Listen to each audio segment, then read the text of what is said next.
What's your view on the British pound, on essentially the sterling right now, which has moved higher to 1.32? What do you think the currency is pricing in?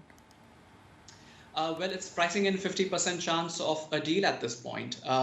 When sterling was at 129, we used to argue that perhaps sterling is quite low. Markets are not really pricing in any expectations of a deal. But at around 132, 133, I think markets are more or less in line with our own probability distribution, which is about a 50% chance of a deal gets done. Still a meaningful risk, say around 30% that we end up with a no deal situation. So there's still some risk premium there. And to the extent that in the next couple of weeks or 3 weeks, we do get a deal, I think there could be more upside for sterling. So in our trading portfolio, we remain long sterling as well. Okay, and also want to get in your thoughts on how you think the positioning would change for the euro as we get towards that deal, and as one talks about more dollar weakness.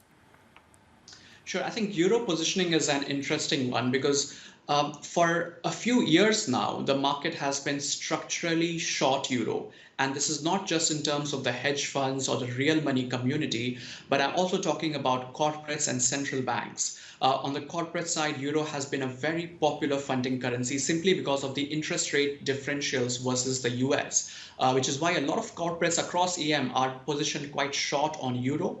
On the central bank side, if you follow the COFER data, which reveals the amount of euros that central banks hold as part of their reserves, that number has been climbing very slowly, but it's still at a very low level for the euro.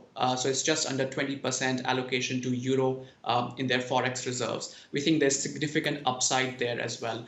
So from an overall market positioning point of view, I think market's still quite short euro. I think that's a trend that's not going to change just in the next few weeks or months, but over the next few quarters, we think that that positioning needs to be covered, which is why we are quite bullish on euro as well. Over the next 12 months, we think that euro should trade above 125, maybe closer to 126 kind of levels.